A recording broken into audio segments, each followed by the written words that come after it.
La primera reacción es correr. Y cuando no hay lugar a donde ir, rezar. Rezar como si no hubiera mañana. Porque para la gente que muere alrededor de uno, el mañana ya no vendrá.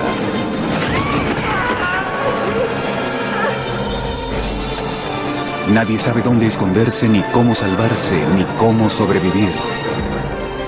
Innumerables cuerpos, una tempestad de violencia y locura. La terrible venganza de Dios. Es la peste negra de la Edad Media. El peor desastre biológico en la historia de la humanidad. Es, como lo describe un testigo, el fin del mundo.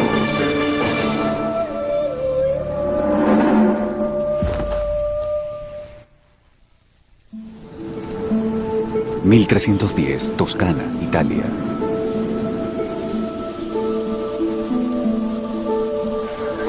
Con el amanecer del siglo XIV, la civilización occidental atraviesa por una fenomenal racha de prosperidad. Europa ha tenido 3, tal vez 4 siglos de muy buenos tiempos. La Iglesia ha sido poderosa. Varios reyes han sido poderosos. El comercio ha crecido.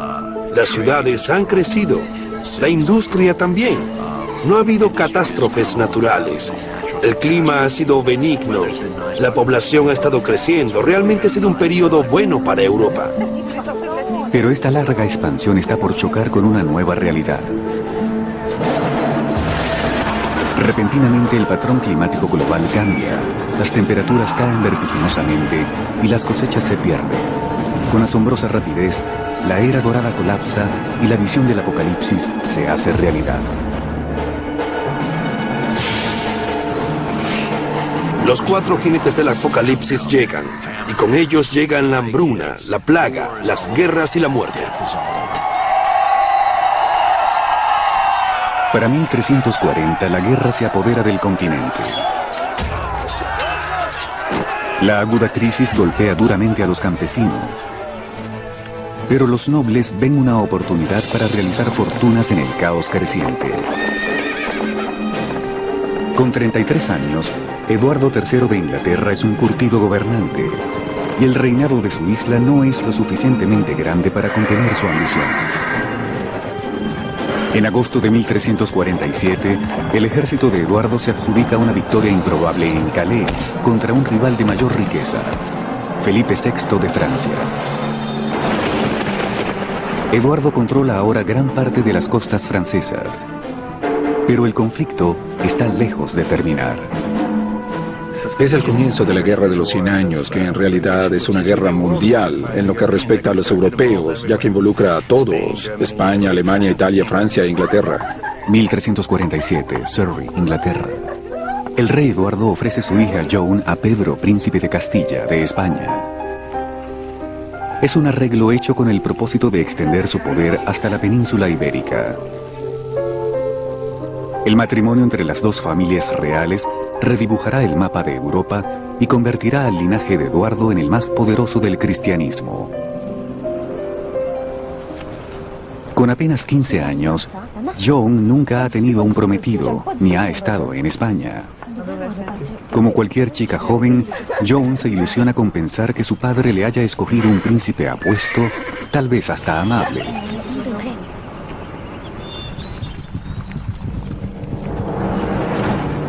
...640 kilómetros al sur, en Aviñón, Francia, el Papa Clemente VI, el representante de Dios sobre la tierra, considera sus propias expectativas.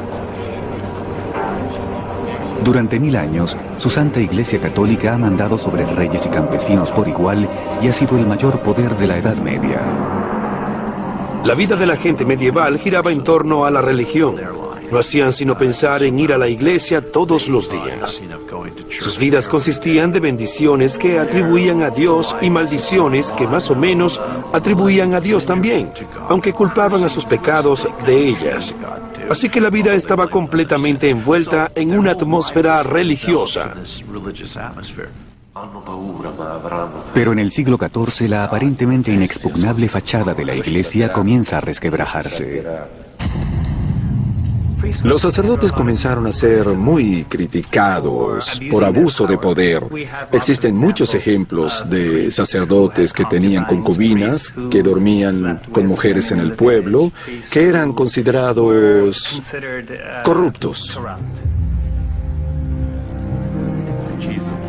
Hasta el Papa parece ser corrupto. Los franceses han secuestrado el papado y lo han mudado de Roma a Aviñón. La ruptura con la tradición parece favorecer a Clemente VI, un hombre mundano que disfruta de un opulento estilo de vida que escandaliza a los fieles.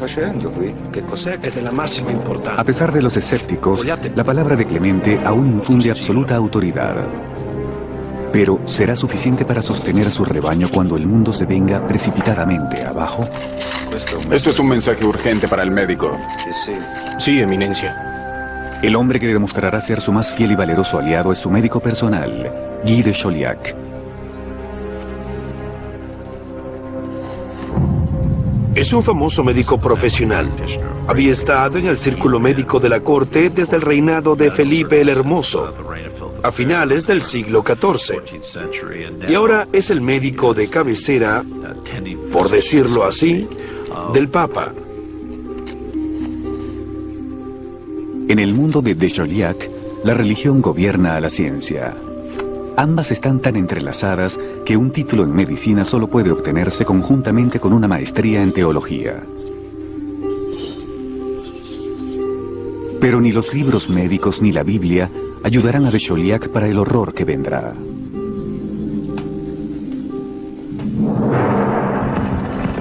(1347) Baja Mongolia. Hacia el este, en las estepas de Mongolia, algo terrible ha despertado. Un agente invisible de muerte.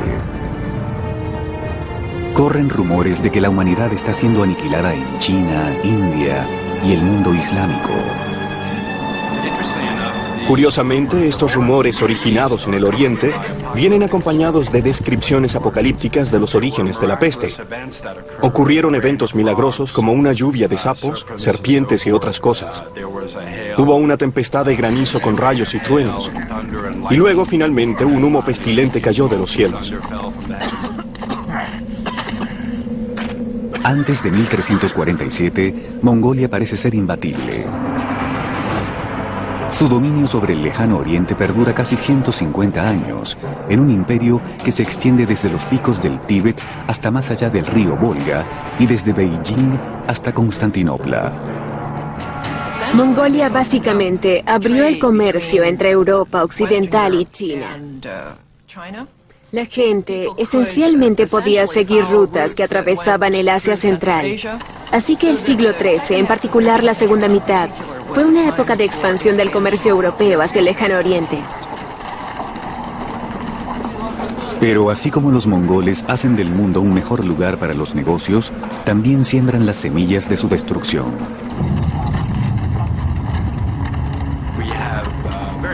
Valiosas cargas y bienes, tales como especias y sedas, cruzan esta ruta terrestre establecida a través del imperio unificado de los mongoles.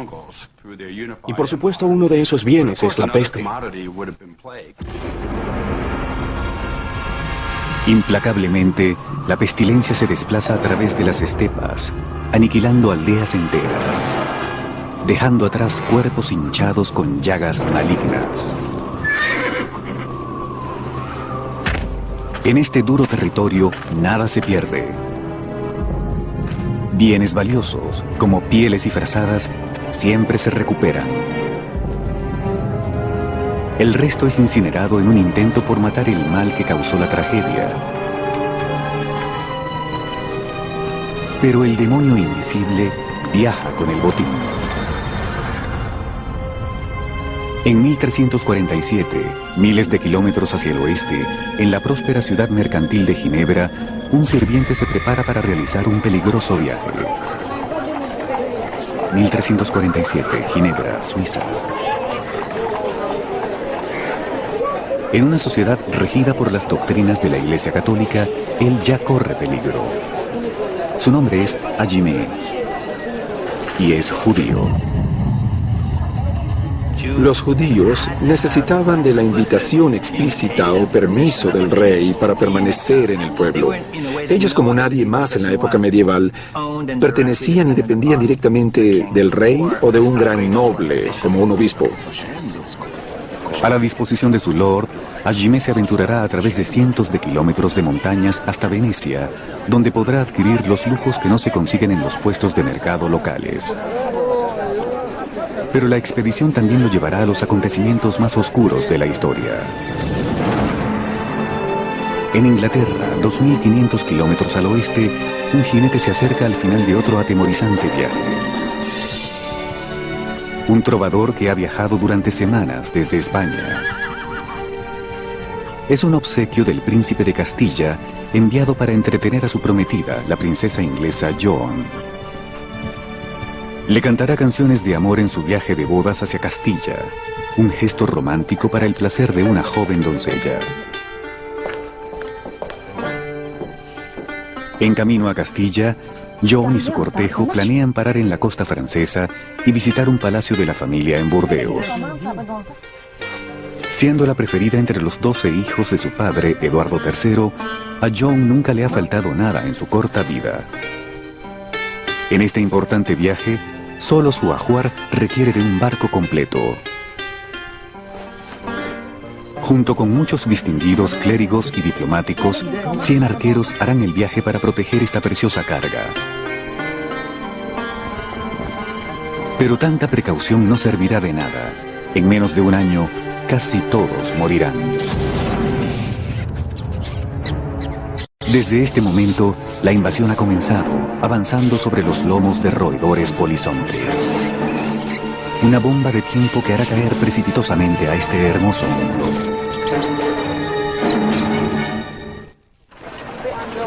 (1347) Baja Mongolia. Rutas de comercio abiertas por el Imperio Mongol ahora estimulan el libre tránsito de bienes, gente y pestilencia hasta el corazón de Europa.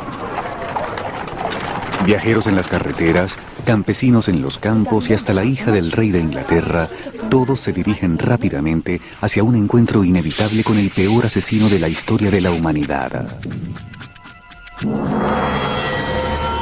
La peste negra.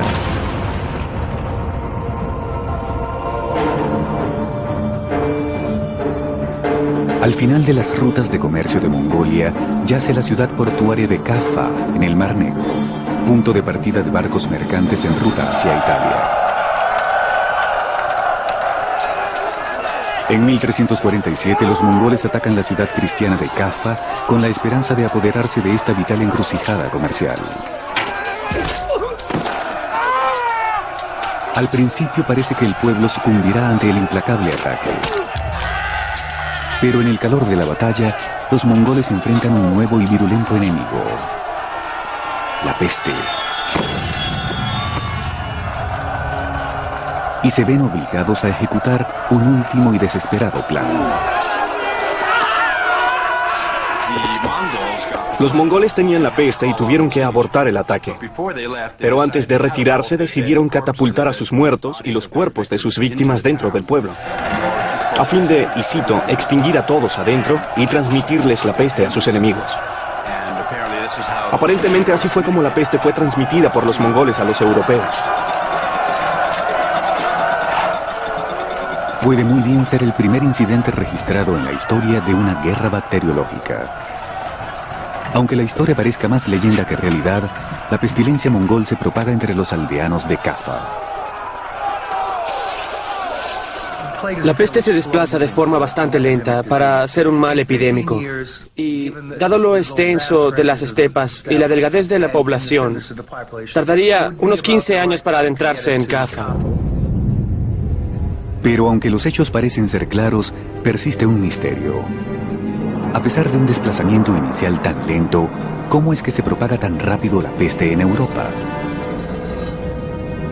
Muchos historiadores creen que viaja en los buques mercantes con destino a Europa y que el primer puerto de arribo es la isla de Sicilia.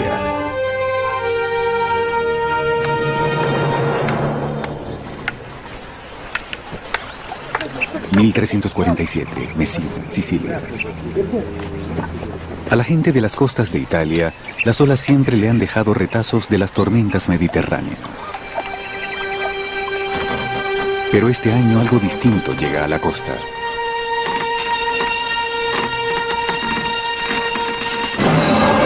¡Dios mío! ¡Vamos, salgamos de aquí! ¡Vamos! ¡Espérame!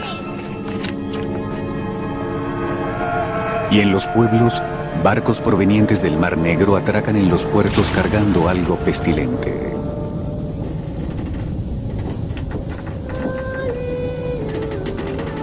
En las cubiertas inferiores, los italianos encuentran un cargamento de cadáveres. Se reporta que los pocos sobrevivientes están enfermos hasta los tuétanos.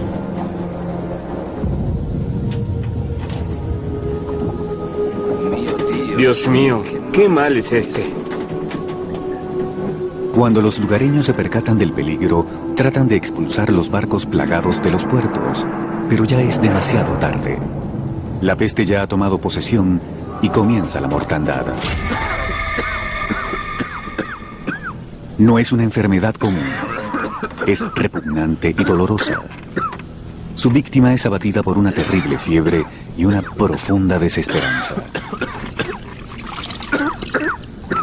Para empezar, era difícil diferenciar los síntomas iniciales de la peste negra de los síntomas de una gripe fuerte, como fiebre, escalofríos y temperatura alta. Luego venía una segunda etapa, el desarrollo e inflamación de bubones.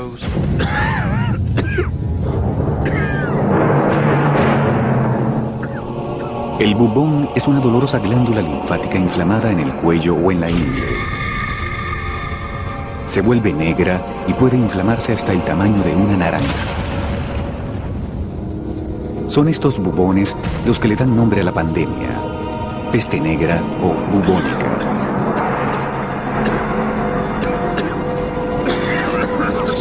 La propagación puede ser muy rápida. Puede causar septicemia. La presión sanguínea baja abruptamente. Varios órganos colapsan. El sistema vascular puede volverse permeable, causando hemorragias. Los bubones en sí son muy dolorosos. Es una forma muy penosa de morir.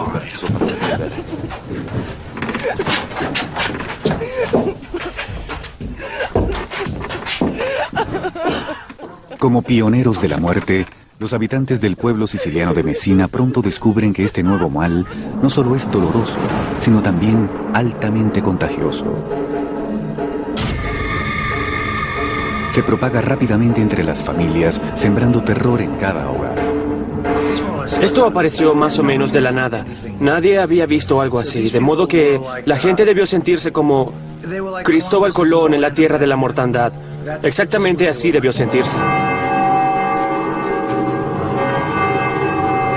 Mientras la peste acaba con el pueblo siciliano de Messina, a los sobrevivientes les queda un solo consuelo: la Santísima Madre de Dios. Aquellos que aún pueden caminar peregrinan 10 kilómetros hasta su santuario y la cargan de regreso a la ciudad. Santa Madre, protégenos de esta peste en nombre de Cristo. A pesar de las urgentes plegarias, la Virgen se niega a ayudarlos, según el historiador Michele de Piazza. La llegada de la estatua no benefició a nadie. La gente de Messina era tan detestada y temida que nadie le hablaba ni se atrevía a estar en su compañía. Más bien huía al verla, aguantando la respiración. La enfermedad es tan visible que se hace evidente quién la padece. Y ese fue un factor importante para que se creara un estigma social. Aunque los sicilianos huyen de sus vecinos de Messina, no pueden superar el mal. La enfermedad cruza la isla a una velocidad asombrosa. Y el horror apenas ha comenzado. Otros barcos genoveses desde Caffa comienzan a llegar a tierra firme italiana. Traen pieles, telas y ratas, todas excelentes portadoras de muerte. Como un ángel vengador, la peste se propagará a través de un continente desprevenido, dando inicio a un verdadero apocalipsis. 1347, Messina, Italia. Europa ahora enfrenta la peor amenaza conocida por la humanidad. Rápida y mortal, parece venir de la nada y de todas partes. Al llegar a las costas italianas, la gente se encuentra indefensa.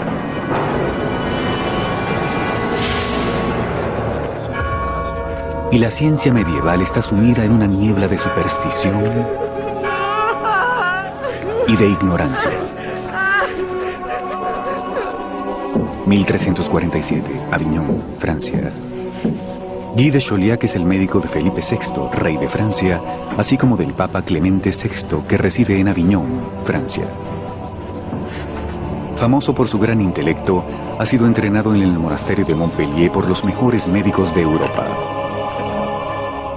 Sus técnicas, como sangrar con sanguijuelas, están diseñadas para restaurar el equilibrio del cuerpo. De hecho, hubo teorías médicas sobre el equilibrio de los elementos, sobre qué tipo de equilibrio necesita el cuerpo para mantenerse saludable. Y la peste, desde el punto de vista médico, fue vista como la inversión de todos los equilibrios normales. Por obra del destino, una alineación inusual de los planetas precede directamente el brote.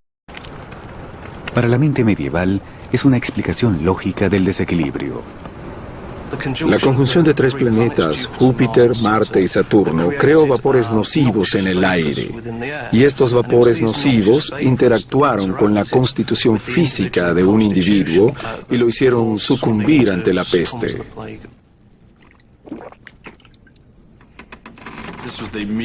Esa fue la explicación miasmática, que la peste provino de una miasma, un vapor maligno. Y debo enfatizar que estas explicaciones no eran nuevas, eran muy antiguas. Y tan arraigadas que es casi imposible para la comunidad médica apartarse de esa forma de pensar. Lejos de los selectos centros de poder de Aviñón y París, en ciudades mercantiles como Ginebra y Venecia, la gente común tiene teorías menos elaboradas sobre el origen de la peste.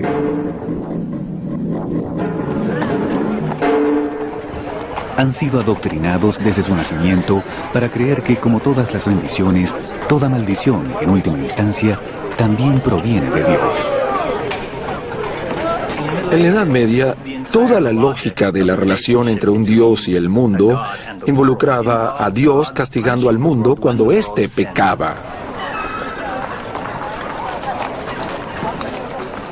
El castigo es un bien merecido, según el historiador italiano del siglo XIV, Gabriele de Mussis.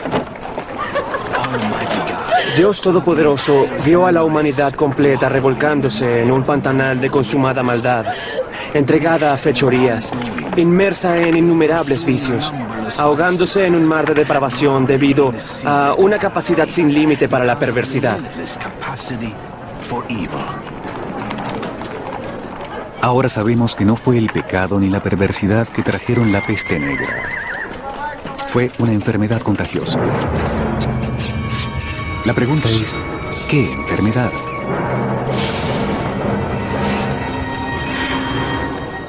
$600 años después, historiadores y científicos aún buscan la respuesta.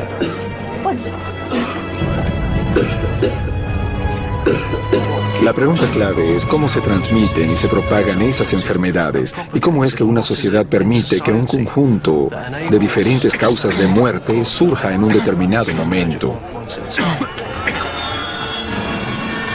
Por más de un siglo, la teoría principal ha sido que la peste bubónica fue causada por una bacteria llamada Yersinia pestis, transmitida por pulgas y que requiere de un ambiente muy particular para desarrollarse.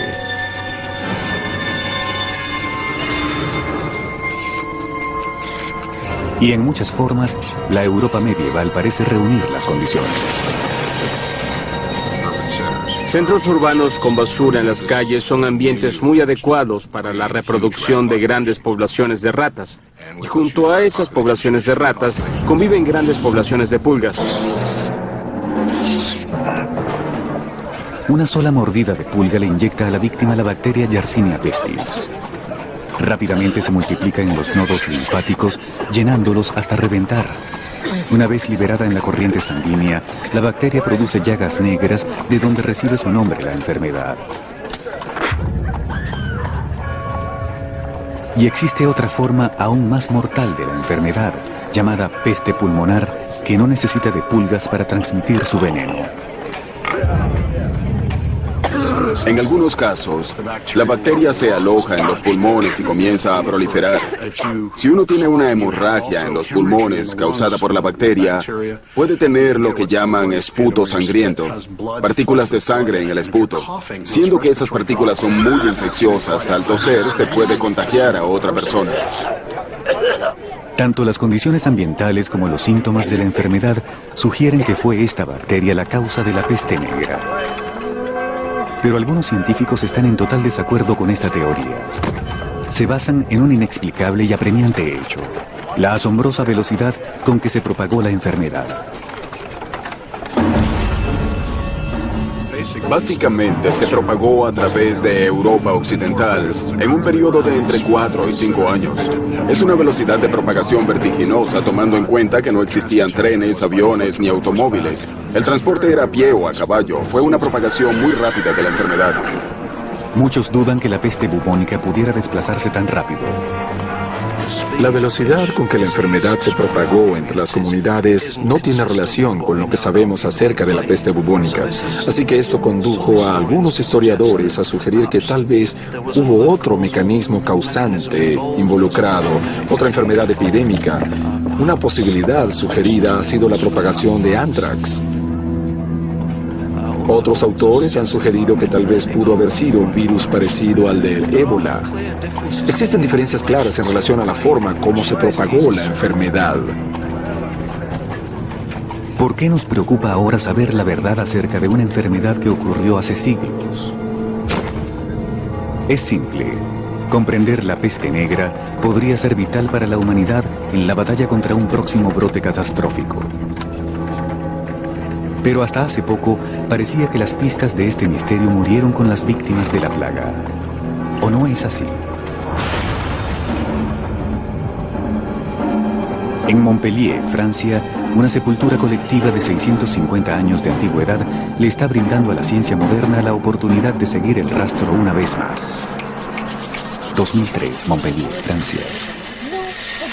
Un equipo contemporáneo de investigadores franceses exhuma los cuerpos de víctimas de la peste, aplicando un enfoque nuevo en una nueva frontera científica. Los estudios de la peste negra aún son jóvenes. De la enfermedad se solía decir, solo tenemos esqueletos y huesos. Es una enfermedad de tejidos. No pudimos descubrir nada en ellos. Ahora con el ADN hay posibilidades de descubrir muchas cosas con los huesos, a pesar de lo controvertido. Los investigadores buscan un tesoro biológico, los dientes de las víctimas de la peste. Como una caja fuerte, un diente encierra el ADN de los organismos que se desplazan por la corriente sanguínea al momento del deceso, incluyendo tal vez el propio agente de la muerte. Descubrimos algo. Creo que es importante. Los dientes están intactos. Extrajeron los dientes de los cráneos. Luego examinaron la pulpa de los dientes para confirmar la presencia o no de la bacteria Yersinia pestis. Y según los resultados, las muestras contenían la secuencia de ADN de la Yersinia pestis. Esto es algo único y es la única evidencia realmente objetiva que tenemos de que la peste negra efectivamente pudo haber sido causada por esta bacteria. Los resultados de los franceses colocan el misterio de la peste a un paso más cerca de su solución. Pero se requieren más estudios. Más sepulturas deben ser investigadas. El trabajo de los científicos continuará. 1347, Avignon, Francia. Para Guy de Chauliac, eminente médico del siglo XIV, conceptos como pulgas mortales y ADN bacterial le parecerían tan extraños como a nosotros hoy en día los astros mal alineados y la furia de Dios.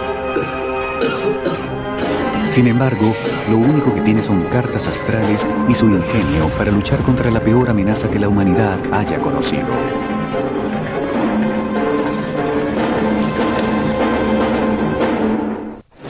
1347, Messina, Sicilia. Para el otoño, la peste negra viene avanzando desde el lejano oriente y está pasando por Sicilia, creando pánico a su paso. Es un desastre sin precedentes, como si Dios mismo hubiera abandonado a sus hijos. 1347, Venecia, Italia. En Venecia, Ajimé, el sirviente judío de un lord suizo, encuentra todo lo que su amo le ha encomendado: azafrán y canela, sedas y pieles, y mucho más, pues en el transcurso del año, barcos mercantes del oriente arriban transportando un cargamento de muerte. En el siglo XIV, el historiador Gabriele de Musis relata el horror de los marineros que inadvertidamente han traído la catástrofe oriental a casa.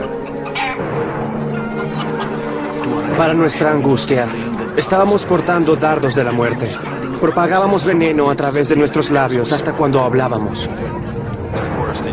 Por supuesto, no tenían ni idea de que la peste se propagaba mediante una bacteria, un organismo microscópico que no puede ser captado a simple vista. Pero sí tenían cierto conocimiento de que la peste podía propagarse de persona a persona. Mientras Ajimé regresa a Ginebra, el mundo que deja atrás comienza a derrumbarse. Los venecianos mueren a razón de 600 por día.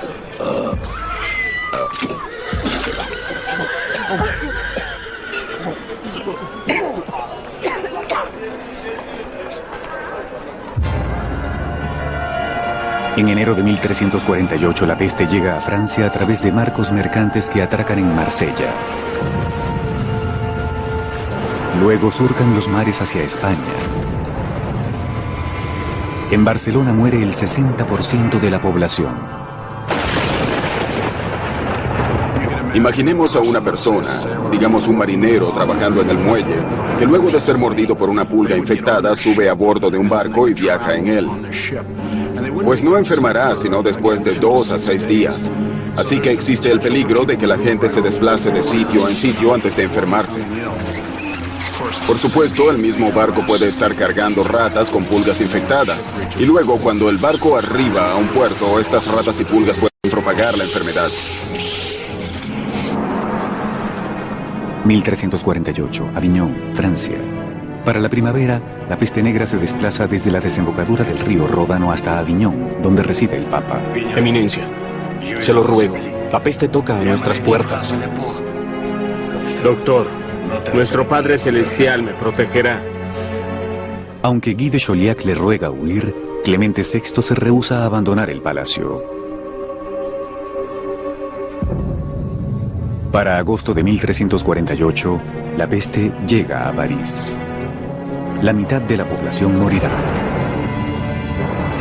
Cuando arriba a Burdeos, la princesa de Inglaterra, Joan, está llegando de su travesía marítima. 1348, Burdeos, Francia. Descansará un rato en el palacio de su familia y luego seguirá camino a Castilla, donde la espera su príncipe. Joan es tal vez la mujer más protegida de Europa en estos momentos. Pero los arqueros y las paredes del castillo no pueden protegerla de un enemigo invisible. No, no se acerquen más. ¿Acaso no ven el peligro? Es demasiado peligroso para la princesa. Como un fantasma, la peste ataca al azar, acabando con un hogar, un vecindario, un pueblo entero. Y antes de sembrar destrucción, engendra terror. No había nada que pudieran hacer, y es ese sentido de hacerle frente a un acontecimiento sobre el cual no se tiene absolutamente ningún control, lo que lo convierte en un hecho tan dramático en la historia de la humanidad. A menudo trato de imaginar qué se siente al saber que en un pueblo, cruzando las montañas, 75% de su población acaba de morir. Y ellos lo sabían, recibieron cartas antes de la llegada de la peste. En muchos lugares sabían que la peste venía. Así que tuvieron tiempo para pensar sobre lo que pasaría cuando llegara. Y ellos, pues no puedo imaginar nada más tenebroso. 1348, Cornwall, Inglaterra. Consumida por el temor, la mayoría de la nobleza abandona las ciudades, dejando a los menos afortunados valerse por sí mismos. En los libros de historia podemos encontrar muchas figuras cobardes, gente rica huyendo hacia las campiñas, atemorizada de su propia mortalidad. Así que, ¿quiénes quedan atrás? ¿Quiénes están en el pueblo sufriendo sino los pobres, sin poder hacer lo que solo los ricos pueden lograr?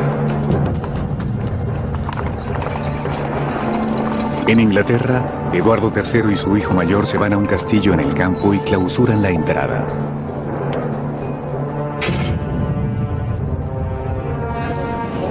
Pero el ambiente saludable no parece servir de protección a los siervos que labran la tierra. Mueren por montones. En los campos, en las carreteras y en sus miserables chozas. La gente vivía en pobreza extrema. Vivía en chozas con techos de paja. El ganado vivía entre ellos. El piso de las chozas era de tierra. Las condiciones de vida eran absolutamente inmundas. Era el tipo de ambiente propicio para la proliferación de ratas y pulgas.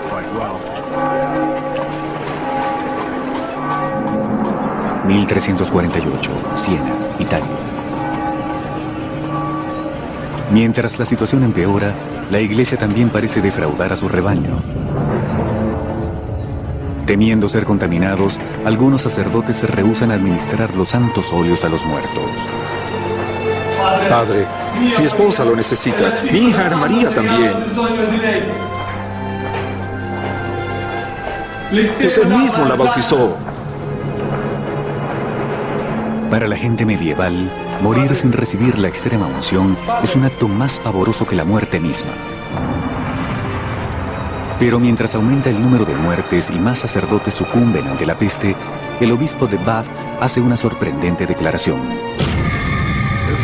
Si ellos están al borde de la muerte y no consiguen los servicios de un sacerdote, entonces deberán hacer actos de confesión entre ellos mismos, o ante un laico, o si no hay ningún hombre presente, incluso ante una mujer.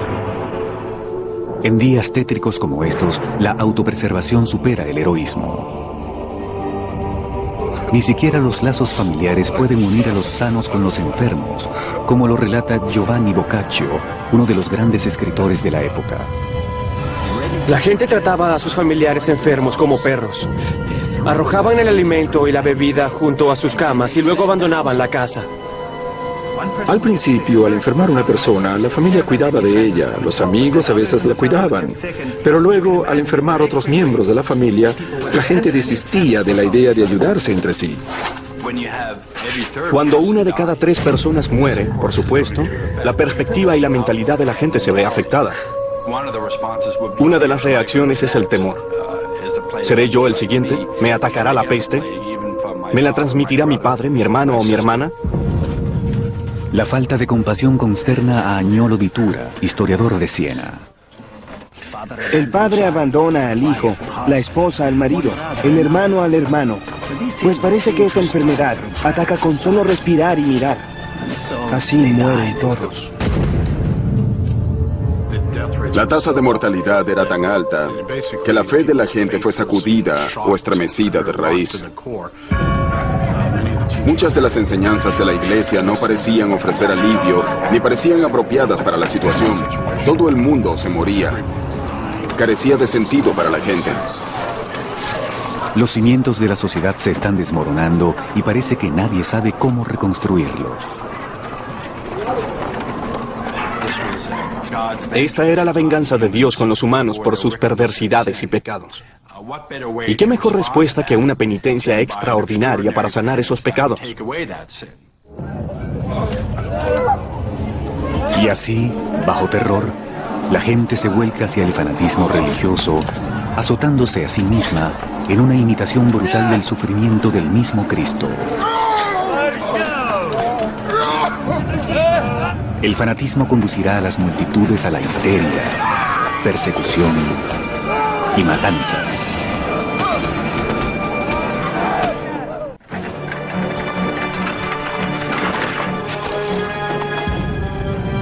Para 1348, la peste negra ha viajado desde Sicilia hasta Inglaterra a bordo de barcos mercantes encima del lomo de ratas.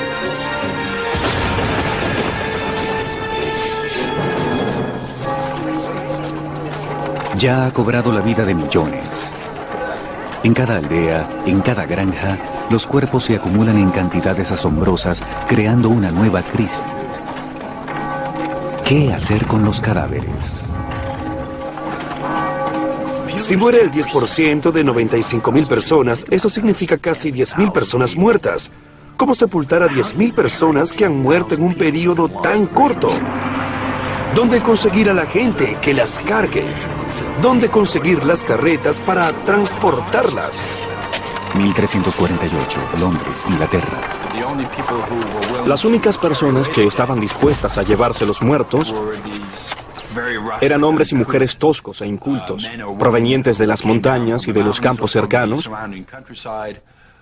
quienes por un precio alto estaban dispuestos a llevarse y tener algún contacto con los muertos.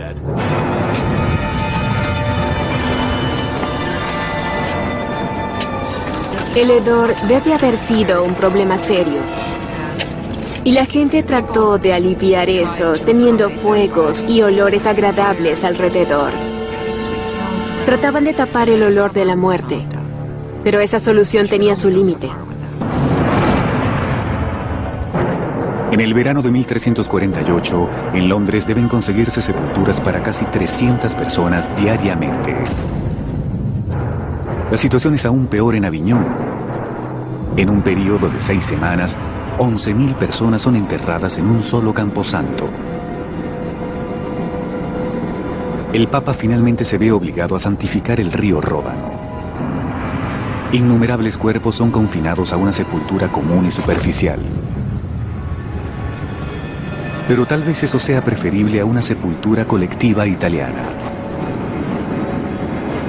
Los cuerpos eran colocados en capas.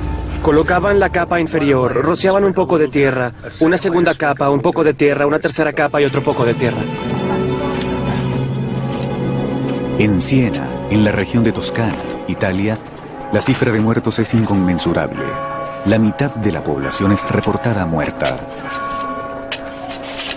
Agnolo di Tura, habitante de Siena, eleva un lamento que no ha perdido vigencia después de 6 siglos y medio. En muchos lugares se excavaban grandes fosas donde se apilaba la multitud de muertos. Y tan pronto se llenaban esas fosas, se cavaban otras. Yo, Agnolo di Tura, enterré a mis 5 hijos con mis propias manos. Y murió tanta gente que todos creímos que era el fin del mundo. A pesar del riesgo personal, algunos valerosos no se dan por vencidos en el combate contra la crisis. 1348, Aviñón, Francia. Muchos médicos han dejado de ver a sus pacientes para salvarse a sí mismos, pero no Guy de Chauliac. Él se quedó. No creo que por vanidad, sino por cierta curiosidad científica más bien. Quería ver cómo era ese infernal demonio y cómo funcionaba. Guy de Chauliac parece ser lo que un médico profesional moderno haría. Es decir, como no entiende la enfermedad, ayuda a los individuos que padecen de la enfermedad hasta a contagiarse. Y luego describe todo paso a paso. En su extraordinario diario, el médico cataloga cuidadosamente todos los síntomas de la enfermedad, tomando nota de aquellos tratamientos que parecen ser los más efectivos. En el verano de 1348 se dice que Guy de Chauliac prescribió fuego al Papa Clemente VI como una medida preventiva. 4 grandes recipientes con aceite en madera a fuego alto son colocados a cada lado del trono del Papa, una fortaleza de llamas contra la devastación de la peste. Eso nos da una imagen del Papa huyendo de la sociedad, por así decirlo, secuestrado en el interior de un cuarto que está ardiendo con hogueras a su alrededor. Clemente VI ha formado su propio infierno, si se quiere, a fin de mantenerse fuera del alcance de la peste. Sí, su principal teoría médica sobre la causa de la enfermedad son las miasmas, vapores nocivos en el aire, y si cree que el humo emanado del fuego posee un efecto purificador, entonces obviamente tiene sentido pensar que eso detendrá la infección. Sea por fuego o suerte, el Papa sobrevive a la peste. Pero la princesa Joan, la hija predilecta del rey de Inglaterra, no sobrevive. Como la mitad de la población de Europa, cae víctima de la peste. A su padre, Eduardo III, no le queda más que resignarse. La peste destructiva, que se lleva a jóvenes y ancianos por igual, lamentablemente nos ha arrebatado a nuestra querida hija, a quien más amábamos entre todos. El poder de la autoridad simplemente se desvanece y surge una persona, un ser humano acongojado, hablando con otra persona, y es una voz que es inmediatamente reconocida 700 años después, a pesar del poder de la autoridad. Toda clase de autoridad, médica, eclesiástica, real, fracasa. Así que las masas buscan la salvación en otro lugar.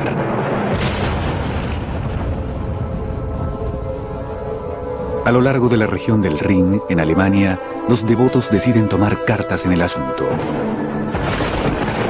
1348, Friburgo, Alemania. Se les conoce como los flagelantes, fanáticos que creen poder ganarse la misericordia de Dios imitando la sangrienta pasión de Cristo.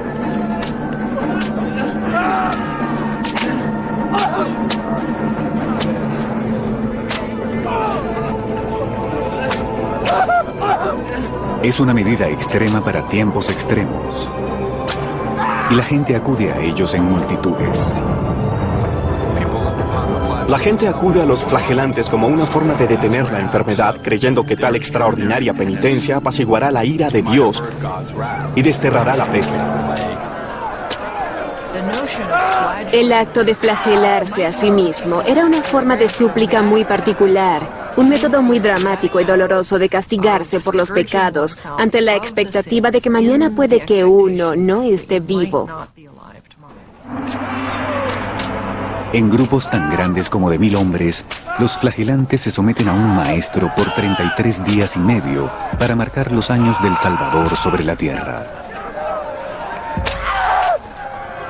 Sacrificando baño, cama y sexo, marchan con devoción de ciudad en ciudad, realizando grotescos actos masoquistas frente a multitudes agradecidas.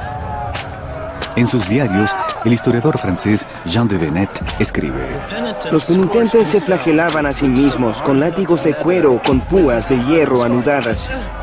Algunos se azotaban hasta sangrar seriamente en los hombros, y algunas mujeres ignorantes cargaban trapos para recoger la sangre y restregársela en los ojos, alegando que era sangre milagrosa. ¡Deprisa, deprisa! ¡Deprisa, deprisa! Vengan aquí. Júntense a mi alrededor, en un círculo. Arrodíllense para la salvación. ¿Están listos para sufrir por sus pecados como sufrió nuestro Salvador? Sí. El Papa Clemente VI se siente amenazado por la influencia que ejercen. Los flagelantes no eran bienvenidos por la comunidad religiosa establecida. Al llegar a un sitio, a menudo se creaba una gran conmoción y a veces eran acompañados por movimientos que se oponían a las autoridades del pueblo y a las reformas religiosas. Mientras la peste avanzaba, uno percibe que todas las instituciones de la sociedad medieval, incluyendo sobre todo la Iglesia, demostraron ser tan impotentes e incapaces frente a la peste como todo el mundo, como el campesino más pobre. Esta fuerza inexorable será difícil de detener. Las masas medievales están listas para un milagro y los flagelantes parecen dispuestos a realizarlo. Eso fue lo que crearon las procesiones de los flagelantes y los sermones que pregonaban, la expectativa colectiva mesiánica y apocalíptica de que ya llegó la hora. En 1348 se desata un torbellino de odio más fuerte que la peste negra misma. La conmoción conduce a una cacería de brujas. Alguien deberá ser responsabilizado por esta catástrofe y deberá pagar. Es un torrente de histeria y terror. las multitudes someten a los indefensos e inocentes a un baño de sangre de proporciones bíblicas. 1348, Londres, Inglaterra. A mediados del siglo XIV, la peste negra se dirige rápidamente hacia su ápice. Ya ha labrado un paso de destrucción desde Sicilia hasta Inglaterra. 1348, Pistoia, Italia. Convencidos de que Dios está castigando al mundo por su perversidad, los pueblos se disponen a despojarse de todos sus pecados. Lo primero que hacen es reformar las ordenanzas urbanas. Se prohíben las apuestas, las blasfemias, las prostitutas son enviadas a casas en las afueras. Todo esto con la esperanza de alejar la peste.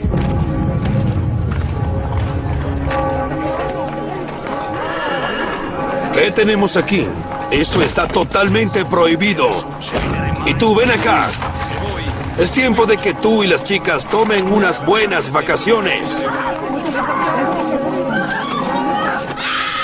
En muchos pueblos como Pistoia, Italia, los sacerdotes combaten la peste con leyes nuevas, cambiando el trato con los muertos. Ordenanza número 3. Los cuerpos no serán removidos del lugar del deceso hasta tanto no sea colocado dentro de una caja de madera. Ordenanza número 5. Nadie podrá traer un cuerpo dentro de la ciudad. Ordenanza número 30. Durante el entierro de cualquier persona se prohíbe tocar las campanas.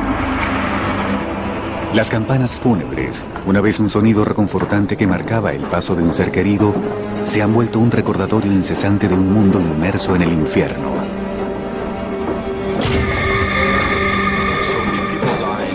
Era tanta la gente que moría que un sacerdote podía estar dirigiendo la procesión de un difunto a su morada, y al mirar hacia atrás veía 10 cuerpos más que tenía que acompañar para sus sepulturas. Las muertes eran masivas. De hecho, eran tantas que la gente se volvió inmune o indiferente ante ellas, al punto de que los funerales entonces se convirtieron en ocasiones para la diversión y la juerga. Pero en Alemania, la creciente cifra de muertes provoca algo peor en la gente: la violencia extrema del movimiento de los flagelantes. El violento autocastigo de los flagelantes, junto con la autosugestión de la sangre sagrada, crea cierta expectativa mientras viajan a través de campos vacíos de esperanza. Sus despliegues dramáticos son más conmovedores que los vanos murmullos del sacerdote del pueblo. Los flagelantes dirigen el temor y la furia de la gente sobre un blanco tangible: la iglesia local. Apártate del camino. De rodillas, de rodillas. Creyendo ganarse la gracia de Dios con sus sacrificios sangrientos, los flagelantes alegan poder realizar milagros como Cristo. Algunos flagelantes creían poder revivir a bebés y niños muertos. También hubo un cuento famoso sobre una vaca que hablaba. Un milagro atribuido a los flagelantes. Los bendigo en el nombre del Padre, del Hijo y del Espíritu Santo. Oremos, pidamos perdón a Dios por la salvación de este humilde sacerdote y de vosotros. Santo Padre, líbranos de nuestro sufrimiento. A lo largo del Rin parecieran estar ocurriendo milagros. Mientras que en Aviñón, Francia, en el corazón del cristianismo, 400 personas mueren al día.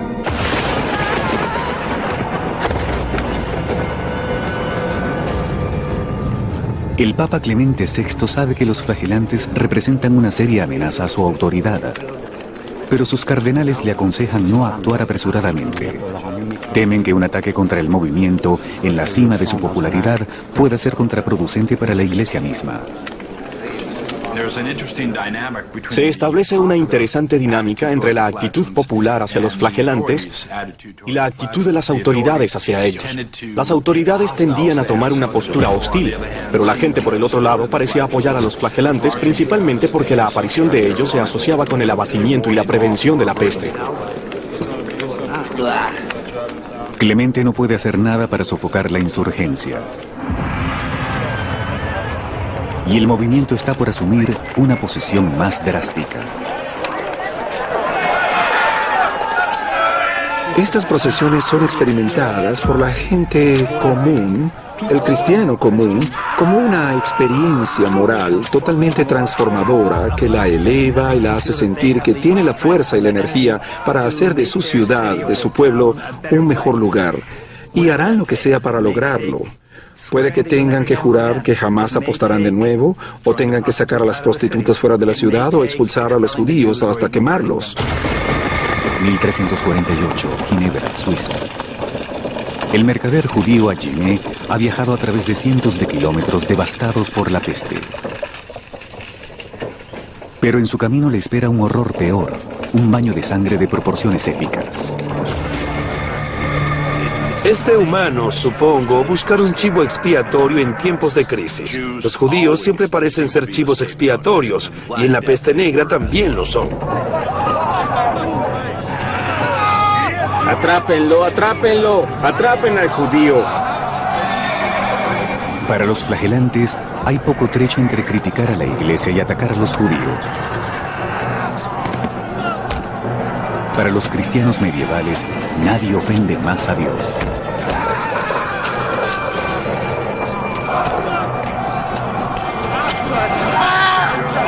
Existe una larga historia de libelos sangrientos contra los judíos, una larga historia de persecución de los judíos por parte de los cristianos en la Edad Media.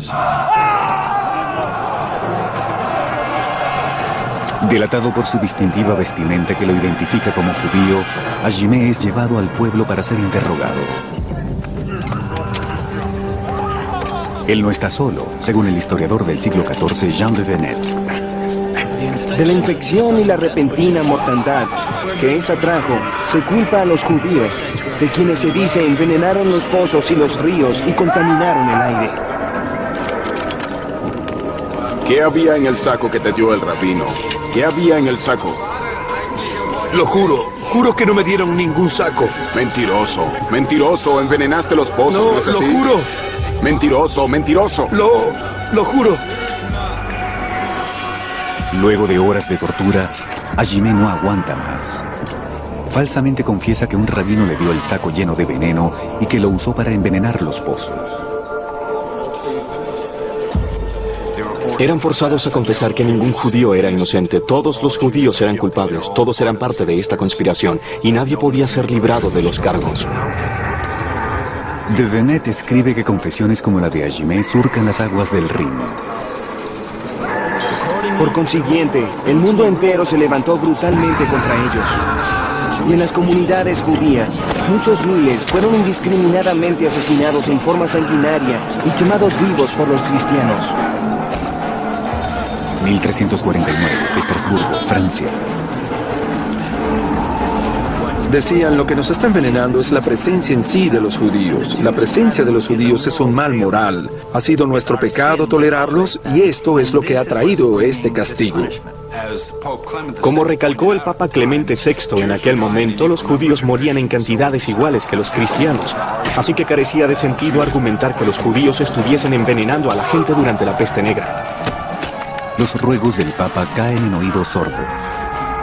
En el día de San Valentín de 1349, los habitantes de Estrasburgo reúnen a 2000 judíos y los queman en hogueras.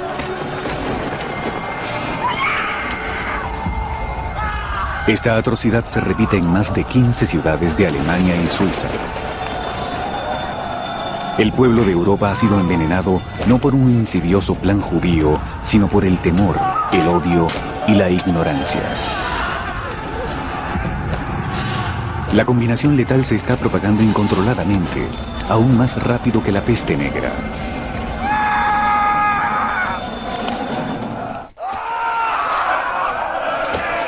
...1349, Estrasburgo, Francia. En el invierno de 1349, cristianos de Alemania, Francia y Suiza conducen a sus vecinos judíos a una horrenda masacre con la intención de apaciguar a un Dios enojado. Pero la violencia no puede detener el tétrico avance de la peste negra. En Aviñón, casi la totalidad de la nobleza ha abandonado la ciudad. Hasta el Papa se confina en su casa campestre, desconfiando de la protección de su pared de fuego. Solo un miembro de su corte se queda, el afamado médico Guy de Chauliac. Pero la investigación final del envejecido cirujano sobre la enfermedad toca las puertas de su casa. Guy de Chauliac continuó visitando enfermos durante la peste al punto de que él mismo contrajo la enfermedad. Y hasta en su lecho de muerte, él no sabe realmente el origen de lo que está padeciendo. Pero está dispuesto a ayudar a la gente. El compromiso heroico de Chauliac lo ha llevado al borde de la muerte. Nadie mejor que él sabe la escasa probabilidad que tiene de recuperarse. Mientras el heroico médico lucha por su vida en Francia, el movimiento flagelante en Alemania comienza a derrumbarse. 1349, Friburgo, Alemania. Originalmente compuesto de fanáticos devotos, los flagelantes ahora atraen a forajidos. Cuidadosamente comparten botines saqueados por hordas de las iglesias y se asocian abiertamente con mujeres pendencieras. Da la impresión, por algunas de esas historias, de que en algunos de esos pueblos los flagelantes eran tratados casi como estrellas de rock y que realizaban lo que podríamos llamar fiestas de flagelantes posconciertos. La presencia de la sangre, los cuerpos semidesnudos, el sudor, la musculatura definida y todo eso, sin dudas, excitaban a muchas campesinas jóvenes. Eso y el hecho de que sencillamente había demasiadas emociones desatadas en aquel momento.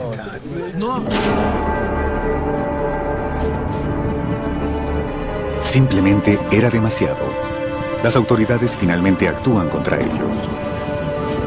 En octubre de 1349, el Papa Clemente VI hace un llamado a los flagelantes para que recapaciten, pero es ignorado abiertamente. La Iglesia, de hecho, tiene que acudir a medios políticos para detener a los flagelantes, que comienzan a ser arrestados o desterrados por efectivos militares.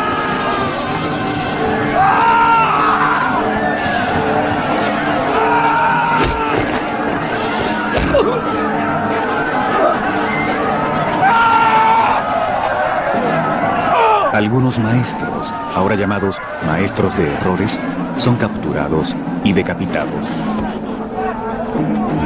Te hallamos culpable de herejía y por ello te sentenciamos a morir. Que Dios se apiade de tu alma.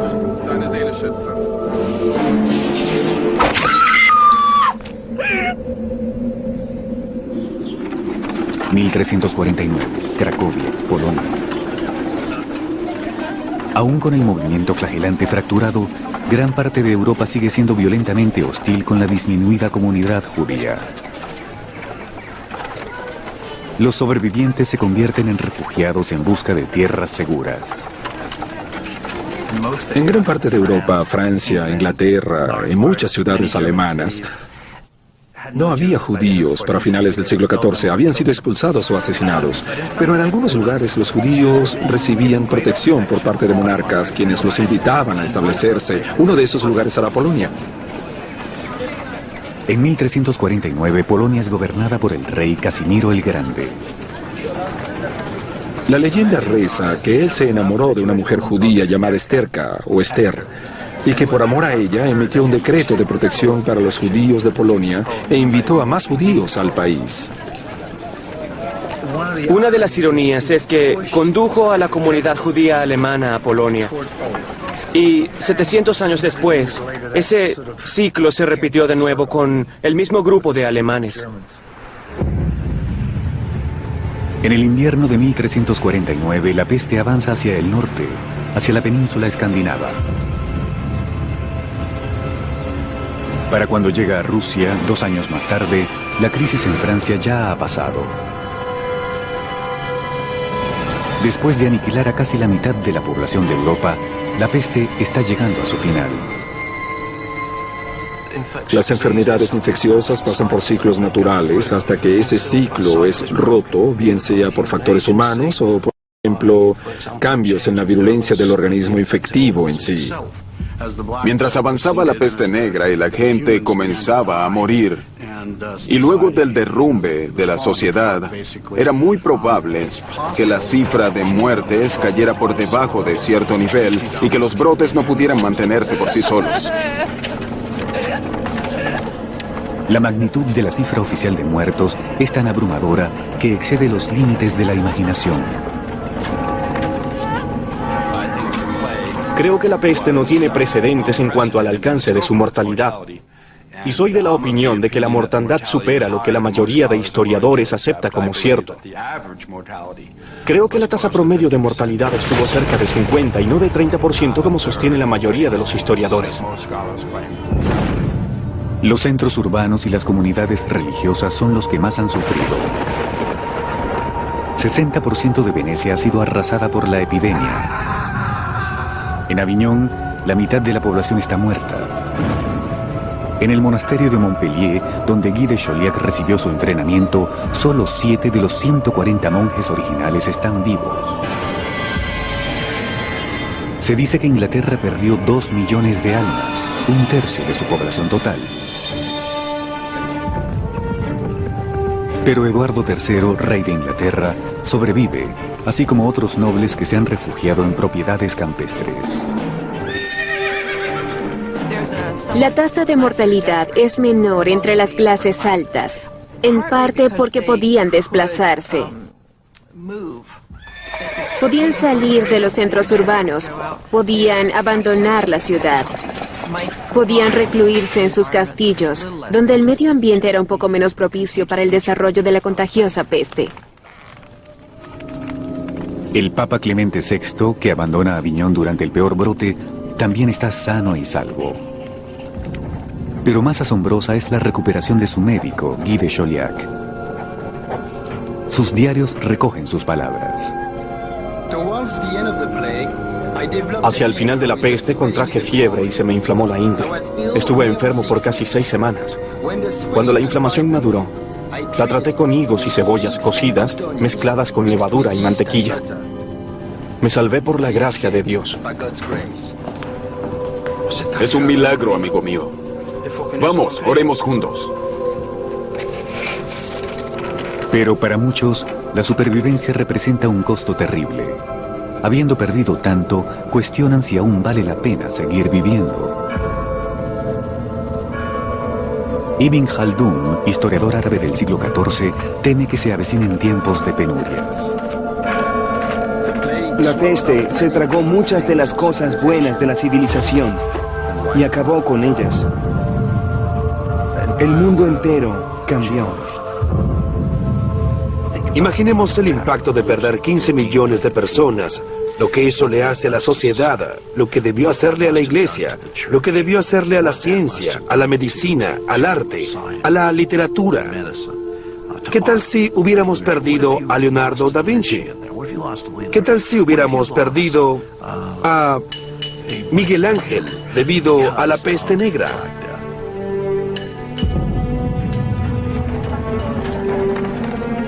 En cualquier lado donde uno mire, puede ver rastros de la pérdida de un tercio o la mitad de la humanidad. Leí un epitafio que decía: murió en el año cuando escasamente quedaba una cuarta parte de la humanidad en la Tierra. Da la sensación de ser parte de un fragmento, del 25% restante, tan solo eso. Este es el único período en la historia documentada en el que cada persona, sin excepción, ha presenciado a un ser muy querido morir en agonía. El dolor y la desolación son devastadores para el poeta italiano Petrarca. Considera lo que fuimos y lo que somos. ¿Dónde están nuestros queridos amigos ahora? ¿Dónde están los rostros amados? Fuimos una gran multitud. Ahora estamos casi solos. 1350, Florencia, Italia. Pero para algunos, en lugar de dolor, la peste ofrece la oportunidad para el saqueo, la bebida y la brutalidad. En las casas vacías de los muertos se desbordan los excesos salvajes. Quítale las manos de encima. Ella es mi esposa, cerdo.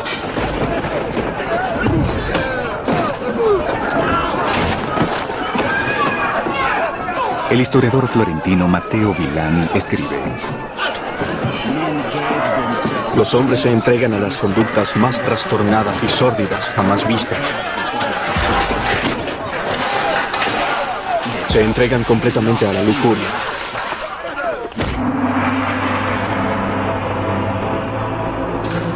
Sin embargo, la vasta mayoría de sobrevivientes ni se ahoga en la desesperanza ni se hunde en los excesos. La mayoría simplemente se levanta y sigue con su vida. Nunca pierde la fe en Dios, ni, más asombroso aún, la fe en el futuro. La gente medieval también suponía que Dios arreglaría todo, que Dios tenía un plan, que el Apocalipsis arreglaría todo al final, o que vendría una renovación, una restauración. Que esto no era sencillamente el final, que habría y vendría algo mejor más adelante. Lo asombroso es lo rápido que estas sociedades se renormalizan, retoman sus rutinas y se convierten de nuevo en sociedades funcionales. La fe hace posible que la gente medieval no solo sobreviva, sino que siga adelante y se multiplique, según el historiador Jean de Venette. Cuando la epidemia terminó, los hombres y las mujeres aún vivos se casaron. En todas partes, las mujeres concebían más fácilmente que antes. Sin embargo, el cese de la violencia será intolerablemente breve. Pues, aunque la sociedad trata de sanarse, el caos se desata una vez más. El viejo orden se ha roto y el nuevo será moldeado a punta de espada.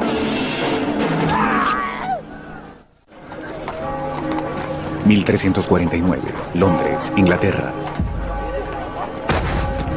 En toda la historia de la humanidad, son pocos los acontecimientos considerados momentos divisorios, cuando todo puede ser descrito como ocurriendo antes o después. La peste negra es uno de ellos. ¿Cuándo ha ocurrido un evento en la historia de Europa en el que posiblemente 50% de la población entera haya muerto en tan poco tiempo? Eventos como este son los que realmente no logramos entender. ¿Cómo es que podemos levantarnos vivos una mañana y estar muertos por la tarde? A los abatidos sobrevivientes no les queda más que seguir adelante, pues el dolor y la pérdida han destrozado el pasado.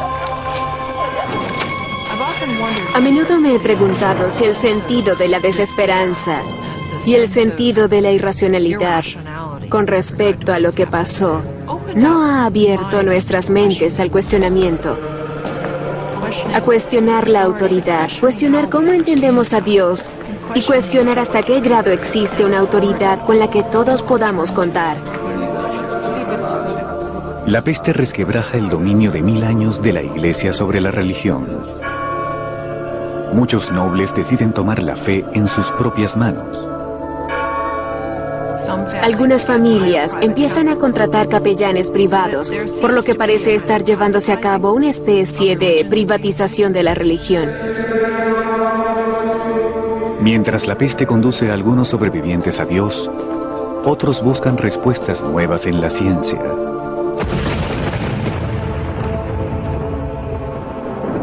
En Avignon, Francia, un sobreviviente de la peste, Guy de Chauliac, escribe su obra maestra, Chirurgia Magna, o Gran Cirugía. Será el libro más autorizado de la medicina occidental por los siguientes 300 años. Está basado no en la filosofía antigua y la astrología, sino en su propia experiencia con la enfermedad. La peste tuvo un impacto importante en la práctica de la medicina porque cuando la peste llegó, el doctor universitario era básicamente un internista y en realidad no ejercía la medicina clínica. Su conocimiento de la medicina era netamente teórico. Después de la debacle de la peste, la medicina se tornó mucho más práctica. En los campos italianos, otra transformación se está llevando a cabo. Previa a la peste, el hambre es común. Aunque cada centímetro de tierra se cultiva, la oferta nunca alcanza la desmesurada demanda. Ahora, aunque gran parte de la tierra está inactiva, hay alimento de sobra. Por primera vez en siglos, los granjeros pueden cosechar no solo granos, sino cosechas de lujo. Y así, Italia se convierte en un país rico en aceite de oliva y frutas aromáticas. Francisco, baja y ayúdame. Yo solo no puedo con todo esto. Sí, papá. Los huertos de Italia revelan un hecho espeluznante. Un descenso repentino de la población tiene sus ventajas. Mientras la gente moría, los salarios crecían. Y mientras la gente moría y las tierras eran desocupadas, la gente que en el pasado era relativamente pobre tenía recursos para adquirir tierras. Y lo que eso significa es que los campesinos de repente se convierten en lo que llamamos kulak, propietarios de tierra. Tenían granjas de tamaño considerable y podían llevar vidas independientes en lugar de labrar las tierras de otros. Es interesante observar el cambio en los patrones de alimentación.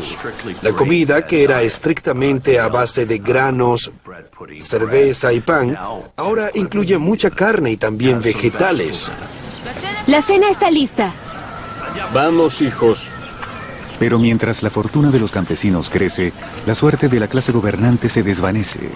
Durante siglos, los nobles dependían de siervos para labrar los campos. Ahora, con mejores trabajos para los campesinos en otros sitios, los nobles se quedan sin mano de obra, viéndose obligados a recoger sus amargas cosechas ellos mismos. Un clérigo alegremente escribe cómo los poderosos han decaído. Feligreses, caballeros y otras personas ilustres se han visto obligados a trillar el maíz, labrar la tierra y realizar cualquier otra labor manual sencilla para poder alimentarse.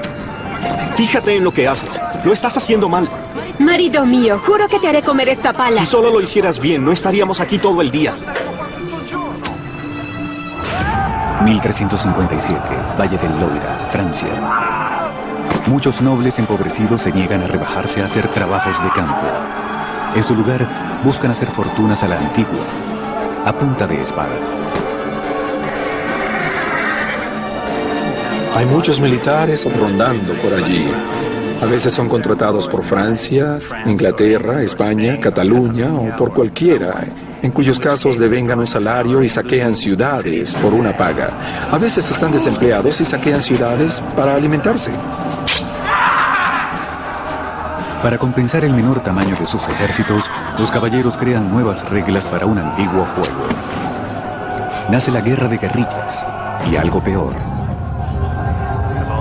Hay muchos hombres desmilitarizados rondando los campos en busca de oportunidades para saquear, y de allí es de donde provienen todas esas clásicas tácticas intimidatorias de terror para extorsionar a los lugareños.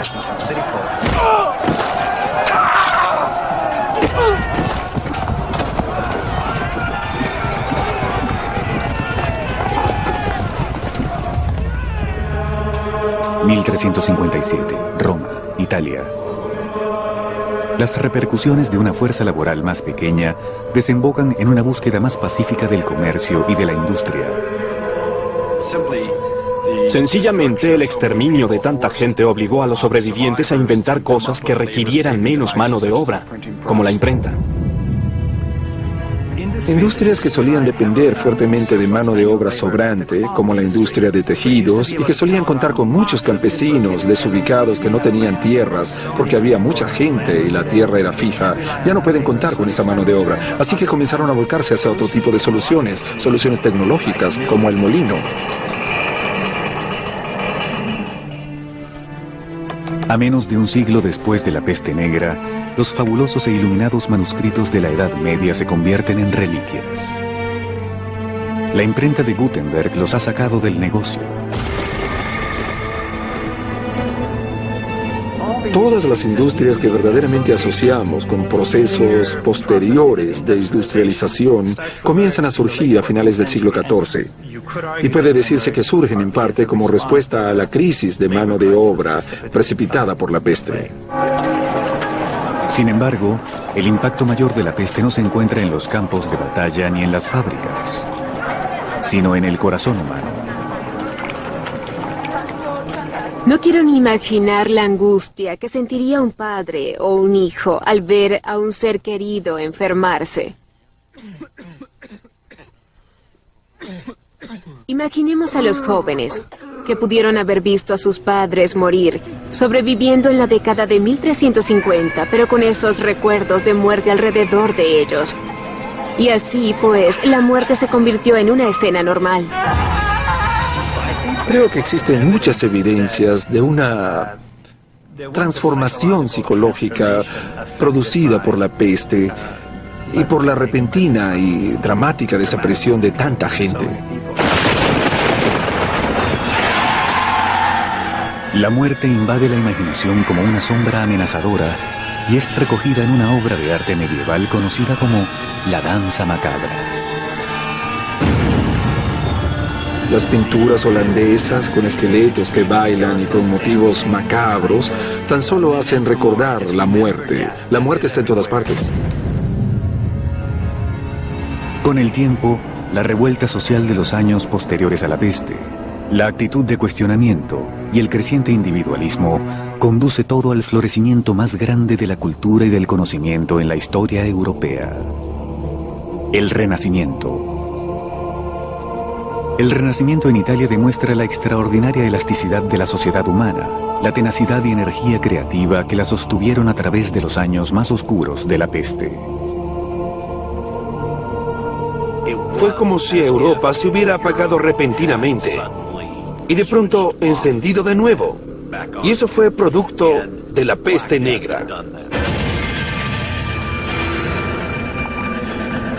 Pero hoy en día muchos científicos se preguntan qué tan bien librada emergería la sociedad moderna de un cataclismo similar. Pues aún existen microbios asesinos en regiones remotas en espera de un huésped que los lleve a los centros poblados modernos.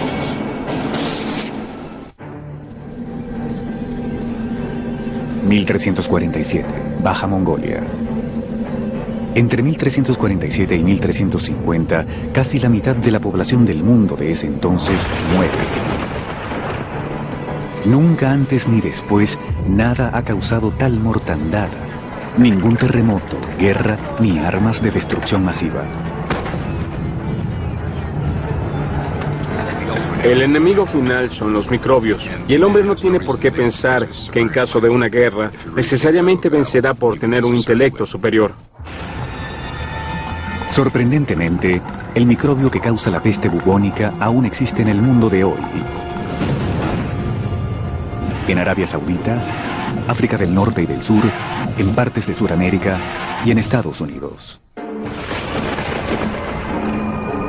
El microbio viajó desde su ambiente favorito de reproducción en China a bordo de buques mercantes hasta California, engendrando un brote de peste bubónica en Estados Unidos.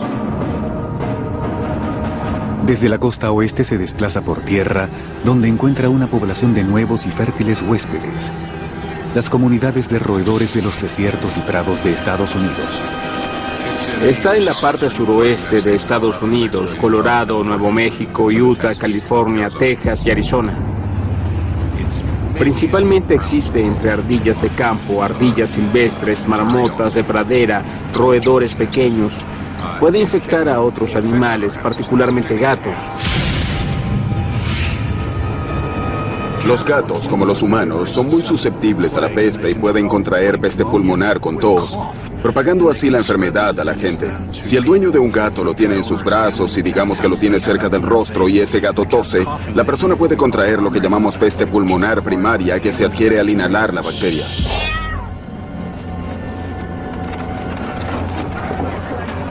Cuando la peste negra azota a la gente del siglo XIV, el único tratamiento efectivo parece ser un milagro.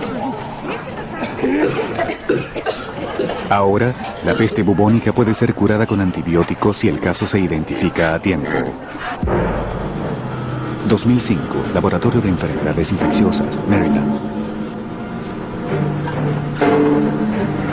Inmediatamente comenzamos a rastrear a la gente que pudo haber estado en contacto con esta persona o expuesta a ella, y a menudo les administramos antibióticos profilácticos para asegurarnos que la enfermedad no se propague. Yersinia pestis, la bacteria que causa la peste bubónica, es bien conocida y entendida. Lo que preocupa a los guardianes de epidemias son los asesinos microscópicos desconocidos, enfermedades latentes listas para emerger y propagarse entre las poblaciones modernas. Cosas que ingresan en la cadena de alimentación, que nunca imaginamos que cambien de huésped y que aparecen en áreas improbables. SIDA, SARS, fiebre del valle, gripe aviar o enfermedad de Lyme. Todos aparecen en poblaciones modernas, sencillamente porque las cosas cambian. Los microbios ven una oportunidad y la toman. La enfermedad de Lyme en verdad se desata porque comenzamos a despejar los bosques en el noreste para desarrollar suburbios. Es el mismo fenómeno y es lo que estamos haciendo hoy en día. No sabemos qué agentes vamos a desatar.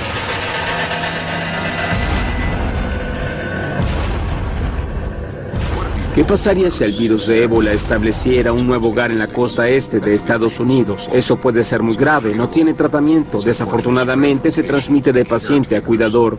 Los familiares que cuidan del paciente, los doctores, las enfermeras, todos son susceptibles de contraer la enfermedad. En este sentido es una enfermedad muy aterradora.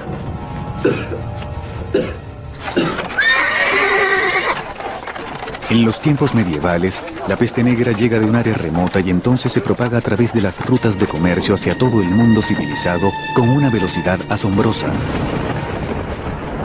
Los microbios que viajan ahora pueden llegar más lejos y más rápido. Si pensamos en un periodo de viaje de 24 horas, nos percatamos de que cualquier virus en el mundo puede estar justo aquí en esta sala en tan solo un lapso de incubación. No tiene que transmitirlo a nadie ni pasar a través de una pulga, no tiene que hacer nada. Al analizar la peste, hay varias cosas que sobresalen comparables a nuestra situación. En ambos casos tenemos economías en expansión y nuevas rutas de comercio. 500 millones de personas cruzan fronteras internacionales en vuelos aéreos internacionales cada año. 500 millones al año. 70 millones trabajan fuera de sus países. Es decir, las cifras son asombrosas. La cantidad de desplazamientos, la velocidad de esos desplazamientos y la densidad de humanos. Uno junta todo eso y tiene una bomba. 1348, Aviñón, Francia. Atados a la religión y la superstición, los científicos medievales como Guy de Chauliac irremediablemente no están preparados para la peste negra. Muchos expertos temen que al ser confrontada con una epidemia catastrófica, la ciencia moderna se verá igualmente desprevenida. Si nos viene encima algo como la peste del siglo XIV, cuando la gente muere en sus casas, en las calles y en todas partes, no estoy seguro de que nuestro desempeño sea mucho mejor que el de la gente de la Edad Media. No tenemos dominio del sistema. No tenemos la capacidad de respuesta necesaria, como dicen muchos. Si algo sale mal, sencillamente la capacidad realmente no está allí.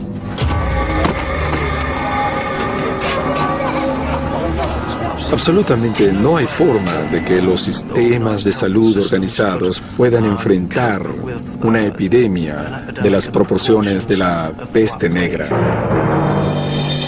En última instancia, la historia solo puede decirnos qué ha sucedido anteriormente. Terror y violencia. Heroísmo y sacrificio. Restauración y renovación. Estos son los legados de la peste negra. La peste es como una especie de espejo en el que podemos ver cómo una sociedad manejó un evidente desastre humano y médico. Cuando ese espejo refleja nuestros propios tiempos, el panorama es nubloso y perturbador. Pues el enemigo extremo del hombre aún está allá afuera en algún lugar, no menos mortal que hace 650 años. Que despierte es seguro. Que nosotros estemos preparados no lo es.